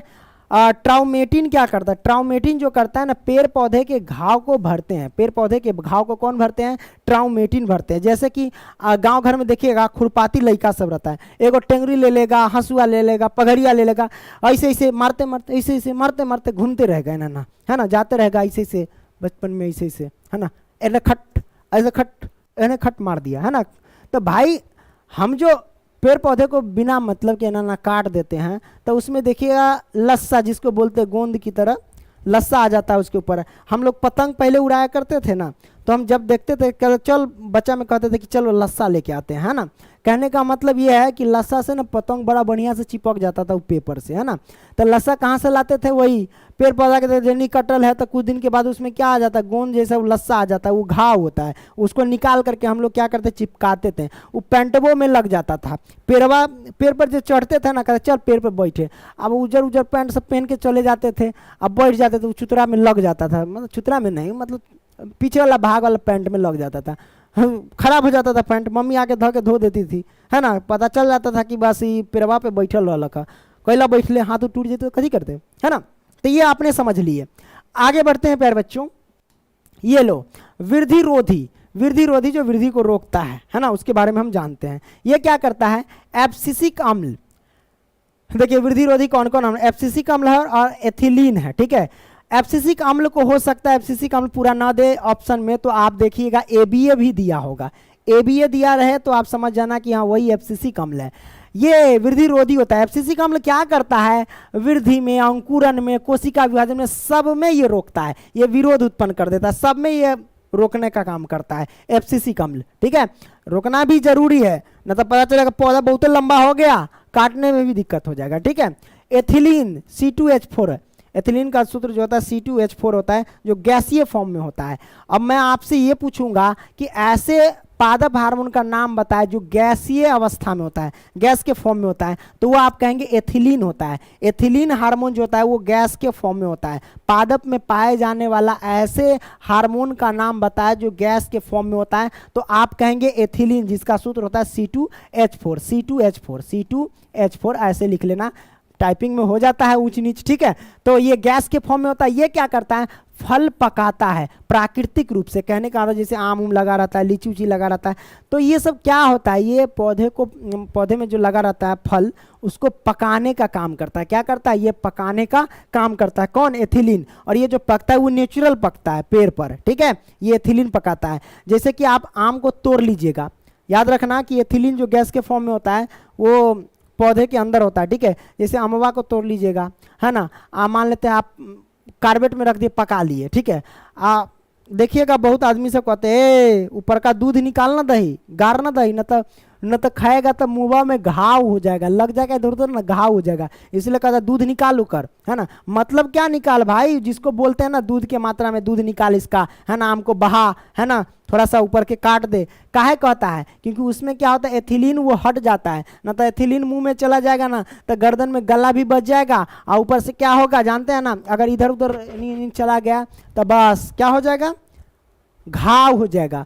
बहुत लड़का सबको देखिएगा आम तोड़ के कच्चे कच्चे नम काट के नमक मिर्चा लगा के दम खाता है, और ज़्यादा मात्रा में दांत तक कोट होबे करता है, लेकिन का हो जाता है, ये आम खा लिए तो घाव हो गया। इधर किस किस को घाव हुआ कमेंट करना, घाव, है ना। तो वो एथिलीन की वजह से, उसमें जो फल में क्या होता है, एथिलीन गैस के फॉर्म में होता है, उसकी वजह से क्या होता है, वो फल पकता है प्राकृतिक रूप से। लेकिन इतना कहाँ किसके पास समय है ना, कहेगा कि भाई पकाने जाएंगे, वो आकर के बाजू वाला तोड़ लेगा, उसका धिया पुता सब, है ना, गालियों देता रहता है बहुत, देखिएगा गाँव में, है ना, तोड़ लेता है, मजा भी आता है चोरी कर। देखो दाने दाने पर लिखा है खाने वाले का नाम, जो जहाँ मिले भाई तोड़ के। हम तो चोरी करके खूब खाते थे, तू सब खाता था कि नहीं खाते थे, मजा आता था चोरी करके खाने में, जानते हो, खरीद के खाने में तो मजे नहीं है, चोरी करके खाने में, लेकिन अकेला नहीं, ग्रुप में 10 को लड़का होगा तब चोरी करने में बड़ा मजा आता था, ठीक है। तो एसिटिलीन हो गया ना, अच्छा ये तो हो गया भाई एक प्राकृतिक रूप से कौन पकाता है, तो एथिलीन। अब देखो एसिटिलीन क्या करता है, C2H2, एसिटिलीन जिसका सूत्र है C2H2, वो C2H4 है, ये C2H2 है। ये कृत्रिम रूप से फल को पकाता है। ये कृत्रिम रूप से क्या होता है, फल को पकाता है। जितनी ज़्यादा रहेगा इसकी मात्रा उतनी ज़्यादा पक जाएगा। एक बगल क्या होता है, कांचे रह जाता है, एक बगल पाकल रह जाता है ना। तो हम सब क्या करते थे, जितनी पक गया उसको फटाक से खा जाते थे, उधर के फेंक देते थे, मन होगा तो खा वो करते थे कांचे उचे पेट भरने के लिए, ठीक है। तो प्यारे बच्चों एसिटिलीन यानी C2H2 कैसे बनता है याद रखना। जैसे कि ये कैल्शियम कार्बाइड जो है हमारे पास, कैल्शियम कार्बाइड जो हम दुकान से खरीदते हैं, ना कहते हो कार्बाइड दादा हो, कार्बाइड ना कहते दुकान पे जाकर किराना दुकान में, जो पत्थर के जैसा दिखता रहता है ना, पत्थर के जैसा रहेगा वही लेना, और भुगड़ी भुगड़ी अगर भूरा भूरा हो गया तो वो मत लेना, खराब हो जाता है। देखो यहाँ पे समझ लो, है ना, कैल्शियम कार्बाइड लाते हैं, और वो क्या करते जैसे बोरी वगैरह में रख करके, और उसमें जैसे पौधा होता है या फल होता है उसके बीच में रख देते हैं कैल्शियम कार्बाइड को, और ऊपर से क्या करते थोड़ा पानी को मार देते हैं, यानी जल को थोड़ा सा उछरंग देते हैं ना, यानी जल जुड़ गया। जब जुड़ने के बाद क्या हो जाता है, C2H2 बन जाता है, यानी एसिटिलीन बन जाता है गैस के फॉर्म में। और ये क्या होता है कि उसको पकाने का काम करता है, ठीक है। और बाद में जो बच जाता है वो कैल्शियम ऑक्साइड बच जाता है, चूना। क्या हो जाता है, चूना। देखिएगा हम तो लाते, आप कहिएगा सर खरीद के लाए थे, वो थी डबरी, यानी पत्थर सॉलिड फॉर्म में। ये देखिए ना, ये चूना के रूप में हो गया, पाउडर के फॉर्म में हो गया, है ना। पानी मार दिए, उसका गैस खत्म हो गया तो पाउडर हो जाएगा ऑटोमेटिक, ठीक है। तो ऐसे हम पकाते हैं कृत्रिम रूप से। इसमें क्या होता है, फल सही से पकता भी नहीं है, लेकिन फिर भी पका के खा जाते हैं। आगे बढ़ते हैं, आगे हम समझते हैं प्यारे बच्चों यहाँ पे हार्मोन के बारे में, जंतु हार्मोन के बारे में तथा अंतःस्रावी ग्रंथियों के हार्मोन और ग्रंथि के बारे में हम समझेंगे प्यारे बच्चों। यहाँ पे देखिएगा गौर से, यहाँ पे क्या है, जैसे कि इधर हार्मोन है, इधर ग्रंथि है, इधर स्थान है और इधर कार्य है प्यारे बच्चों, इस बात को ध्यान रखना। जैसे कि थायरॉक्सिन हार्मोन है, थायरॉक्सिन हार्मोन किससे निकलता है, तो ऑटो ग्रंथि से निकलता है थायरॉक्सिन हार्मोन। यानी थायरॉक्सिन हार्मोन क्या होता है, ऑटो ग्रंथि में पाया जाता है, ठीक है। और इसका स्थान क्या है, गर्दन में होता है। इसका कार्य क्या है, कार्बोहाइड्रेट प्रोटीन व वसा का उपापचय करता है प्यारे बच्चों, ठीक है। वृद्धि हार्मोन हो गया, वृद्धि हार्मोन जो होता है ना पीयूष ग्रंथि यानी मास्टर ग्रंथि से निकलता है, और ये जो होता है ना मस्तिष्क में होता है। इसका कार्य क्या है, वृद्धि व विकास का नियंत्रण करता है। क्या करता है, वृद्धि व विकास में कंट्रोल करता है, ठीक है प्यारे बच्चों। एड्रीनलिन हो गया, एड्रीनलिन एड्रीनलिन जो हो गया ना अधिवृक्ष से निकलता है, और ये कहाँ होता है प्यारे बच्चों, किडनी में होता है, यानी किडनी के ऊपर होता है। ये बीपी हो गया, हृदय की धड़कन आदि का ये क्या करता है, नियंत्रण करता है प्यारे बच्चों, ठीक है। इंसुलिन हो गया, इंसुलिन जो होता है ना अग्नाशय ग्रंथि से निकलता है, ठीक है। इंसुलिन किससे निकलता है, अग्नाशय ग्रंथि से निकलता है, या यूं कह लो इंसुलिन जो है अग्नाशय में पाया जाता है, ठीक है। और ये जो है प्यारे बच्चों उदर के नीचे, उदर किसे कहते हैं, जिसे आप पेट बोलते हैं ना, उसे उदर नहीं, उदर जो होता है देखो ढोड़िया वाला भाग देख रहे हैं ना, ऊपर का वाला भाग नहीं दिख रहा है, ये जो आप पेट जो खाना खा रहे हैं ये ऊपर वाला भाग उदर है, ऊपर वाला भाग उदर है। अंदर में जाओगे तो आमाशय मिलेगा, आमाशय को हम पेट बोलते हैं। हमने पीछे वाले चैप्टर में समझा दिया था इन सब के बारे में पाचन तंत्र में, है ना। ऊपर वाला भाग देख रहे हैं इसको उदर बोलते हैं, जिसे आप पेट पेट करते रहते। पेट एक्चुअल में किसको बोलते हैं, स्टमक को यानी आमाशय को बोलते हैं, और ऊपर वाले भाग को हम उदर बोलते हैं, ठीक है। तो यहाँ पे क्या कहता है प्यारे बच्चों, उदर के नीचे होता है, और रक्त में शर्करा, शर्करा यानी चीनी बोले तो शुगर, तो रक्त में शर्करा की मात्रा को नियंत्रित करता है ना। इंसुलिन कहाँ से निकलता है, अग्नाशय से, और अग्नाशय किसको करता है, शर्करा को नियंत्रित करता है, यानी चिनिया बीमारी को भी हो जाता है उसको नियंत्रित करता है इंसुलिन। देखिएगा डायबिटीज रोग जिसको हो जाता है, चिनिया बीमारी जिसको हो जाता है, उसको इंसुलिन का इंजेक्शन लगाया जाता है। किसका इंजेक्शन लगाया जाता है, इंसुलिन का इंजेक्शन लगाया जाता है, ताकि शुगर की मात्रा नियंत्रण हो, कंट्रोल हो। इस बीमारी को ठीक नहीं किया जाता है, बस उसे नियंत्रण किया जाता है, यानी कंट्रोल में उसे रख सकते हैं। इस बात को ध्यान रखना है ना, जिसको चिनिया बीमारी हो जाता है। हेलो हेलो, हाँ ठीक है। पांचवा लिंग हार्मोन के बारे में जान लेते हैं। लिंग हार्मोन जैसे कि टेस्टेरोन जो हो गया नर में, टेस्टेरोन जो होता है वो नर में होता है, वो कहाँ होता है, वृषण यानी टेस्टिस से। देखिए दो टांगों के बीच लटका हुआ भाग होगा, हम लोग आप है, दो टांगों के बीच जो लटका हुआ भाग है, जो दो गोली नजर आता है अंडा की तरह, वही टेस्टिज है, वृषण है, ठीक है ना प्यारे बच्चों। वृषण है, वृषण के दौरान ही स्पर्म का निर्माण होता है। वो भाग लटका हुआ काहे रहता है, ताकि बॉडी का अंदर जो है ना टेम्परेचर वो ज़्यादा होता है, ठीक है। तो ज़्यादा अगर अंदर रख देता तो फिर वृषण जो होता है वो शुक्राणु का निर्माण ही नहीं करता, और निर्माण नहीं करता तो बच्चे नहीं पैदा होता। इसीलिए भगवान ने कहा रे भाई ये वृषण को बाहर लटका दो, दो टांगों के बीच लटका दो, ताकि वृषण से क्या होगा, वो स्पर्म बनेगा, है ना। अंदर रख देता, घुसा देता तो बनवे नहीं करता, है ना। भगवान बड़ा तेज है, इसलिए काहे नहीं बनता, क्योंकि इसका टेम्परेचर जो है ना, शरीर का टेम्परेचर 37-38 डिग्री सेल्सियस तापमान होता है, और ये जो होता है उतना में नहीं बनता है, कम से कम 30-32 में बनता है, इसलिए, ठीक है। आपने ये समझ लिया। अब ये तो आपने समझ लिया, आगे बढ़े। हाँ भाई आगे बढ़ते हैं। तो पेट का ये निचला हिस्सा होता है, मतलब ये जो यहाँ पे समझ लो कि उदर का ये निचला हिस्सा होता है, ठीक है। आपने ये समझ लिया, ओके। यौवनारंभ से संबंधित जो भी है ना, प्रेग्नेंट इससे होगा। यहाँ पे देख लो एस्ट्रोजन मादा में होता है ना, जो अंडाशय में से निकलता है है ना। ये भी नहीं, वही उसी के हिस्से में है, सब वही काम करता है, ज़्यादा कुछ बोलने की जरूरत नहीं है इसमें, थोड़ा लाज भी लगेगा थोड़ा सा के। आगे बढ़ते हैं। आयोडीन युक्त नमक के उपयोग की सलाह क्यों दी जाती है, आयोडीन युक्त नमक जो होता है ना खाने की सलाह क्यों दी जाती है उसके बारे में जानते हैं। देखो आयोडीन युक्त नमक के उपयोग की सलाह इसलिए दी जाती है क्योंकि शरीर में कार्बोहाइड्रेट हो गया, वसा हो गया तथा प्रोटीन हो गया। वसा आप जानते हैं ना, फैट, प्रोटीन तो जानवे करते हैं, है ना। तो कार्बोहाइड्रेट, वसा, प्रोटीन के अपचयन को थायराइड है ना नियंत्रित करती है। यह ग्रंथि जो है ना थायरोक्सिन नामक हार्मोन से स्त्रावित होती है, यानी निकल जाए। स्त्रावित का होना मतलब निकलना, स्त्रावित होती है, और इस ग्रंथि के लिए आयोडीन की आवश्यकता होती है। इसीलिए डॉक्टर सब कहता है अरे भाई आयोडीन नमक खाओ न तो तोरा घेंगा रोग हो जाएगा, यानी ग्वाइटर रोग हो जाएगा।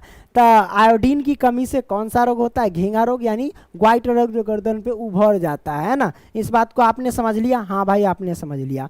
मधुमेह रोग यानी डायबिटीज रोग के बारे में जानते हैं। इस बीमारी में रक्त में शर्करा का स्तर बढ़ जाता है, यानी रक्त में जो होता है चीनी की मात्रा बढ़ जाती है। शर्करा यानी शुगर बोले तो चीनी की मात्रा जो होती है वो बढ़ जाती है। कारण जानते हैं, अग्नाशय ग्रंथि द्वारा स्त्रावित इंसुलिन हार्मोन, यानी इंसुलिन हार्मोन किस ग्रंथि द्वारा निकलता है प्यारे बच्चों, अग्नाशय ग्रंथि द्वारा। ऑब्जेक्टिव में पूछेगा कि इंसुलिन हार्मोन किस ग्रंथि से निकलता है, तो आप कहेंगे अग्नाशय ग्रंथि से निकलता है, ठीक है। तो अग्नाशय ग्रंथि द्वारा स्रावित इंसुलिन हार्मोन की कमी के कारण होता है इंसुलिन रक्त में शर्करा के स्तर को नियंत्रित करता है, ठीक है। निदान उपचार है इधर इंसुलिन हार्मोन का इंजेक्शन। बस इंसुलिन का आप लोग इंजेक्शन लगाएंगे तो आपका वो शुगर जो है ना कंट्रोल में रहेगा। आगे है क्या? चलो बस इतना ही आज के लिए प्यारे बच्चों। आई होप कि सारा ये जो चैप्टर है वो समझ गए होंगे। बस उसके बाद हम पाठ के प्रश्न उत्तर कराएंगे। बस ये सारे के सारे टॉपिक जो है ना आपके लिए यूजफुल है, ठीक है। तो ज़्यादा टेंशन लेने के लिए ज़रूरत नहीं है प्यारे बच्चों। मिलेंगे अगली वीडियो में, तब तक के लिए बाय।